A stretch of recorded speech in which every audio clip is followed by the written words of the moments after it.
In Dragon Ball Z, what would Goku be without Roshi? What would Gohan be without Piccolo?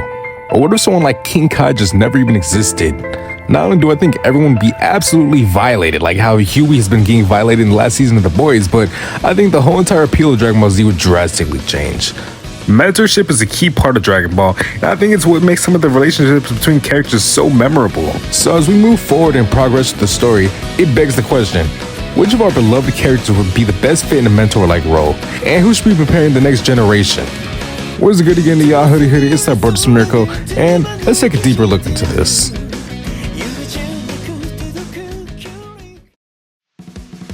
Now, I just want to start this off by saying I think nearly everyone could be a great mentor if they really needed to be.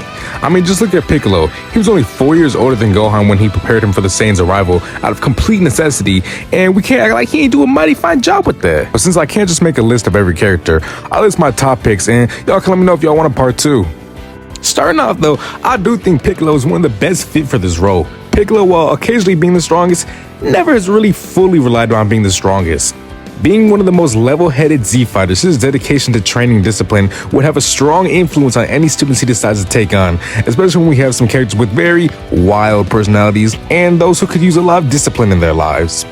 Like, I promise you, Unc Piccolo knows how to put someone in check. My brother had to deal with Gotenks. I can't hold y'all, I'll probably actually lose my mind if I was put in that role. So not only do I think the Grill Master has the experience and discipline to take a permanent mentor role, I think his general approach to fighting would just be super beneficial. I think recently we kind of forget how much BS Piccolo has at his disposal in regards to techniques. Like, nigga, he could just casually do this and this? Teach me. Half the reason Cell was so OP was because he had this man's DNA going crazy in him, no diddy. I would love to see some of Piccolo's more underrated techniques get passed on to the future and be reused in more creative ways. But yeah, overall, I think Piccolo's strong points as a mentor would be in his strict but reasonable training and then his experience in combat, as well as wide array of techniques and knowledge that he can pass on. Overall, if you don't think Piccolo would be a great teacher, fight me. Alright, next up we got my GOAT, Big Krill. The man needs no introduction. Anything he does will be legendary, and I think he would be a legendary master. Krill has been through it all, and I think him going into a mentor role would give him all the respect and credit he deserves. As other characters keep progressing and improving to beyond superhuman heights, I can easily see humans like Krillin taking a mentor role and sharing what they do know. I think one strength that Krillin would have as a master over even someone like Piccolo is just how likable he is. Like, I'm sure his bonds with his students would be very personal and super close.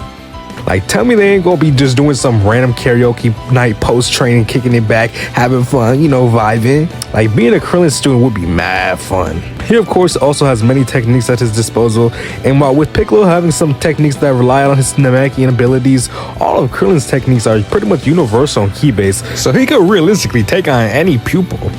Another strength that Krillin would have as a mentor is the fact that he was once a student as well. Krillin knows how to learn effectively and will be able to include minor nuances from his training as a turtle hermit student. Well, hopefully not all the little nuances from then, but y'all know what I mean. I just think that Krillin would be a perfect candidate for mentoring in the future, and it would be a great way to naturally continue his character. Now, the last person I want to talk about in this mentorship role isn't exactly someone I think that would perfectly fit the job, but I think he could either have a really good time doing this or a really bad time doing this. Now, this is obviously a more risky choice, but if the stars align, I think it could be a really good choice. I'm obviously talking about Goku now, but not gonna lie, Goku as a teacher is either gonna be the best thing known to man or just complete chaos. Goku's very goofy, and especially in Dragon Ball Super can be very undedicated and selfish at times, but at the end of the day, Goku's character is being the ultimate student of combat. He has the most on-screen training of any character we've seen in Dragon Ball Z, and he also has had so many different teachers. I think as far as being experienced, Goku is about as qualified as it gets. My only concern though is how effective will he be as a teacher? We know Goku mostly trains for his own benefit and improvement, but Goku as a teacher would have to halt his own training if he really wanted to bring out the best in the students, which y'all can tell me if y'all think he could actually commit to that. I personally think Goku would work best as a mentor if he fell under one of these three main classifications. The first scenario I want to talk about is if A, a world-ending threat is coming and Goku fully understands that his power alone would not be enough. Now, this would take a lot of determination from Goku, but we have seen this before, notably in the hyperbolic time chamber with Gohan. In a scenario like this with one pupil, I believe that Goku would prove again that he can be a very formidable mentor, but I also don't see this being a situation that would come up if I'm being honest. But hey, if it does pop up, I do trust Goku being a mentor in this scenario. Next up, I think Goku would actually be pretty effective as a mentor if he's working with another one at the same time.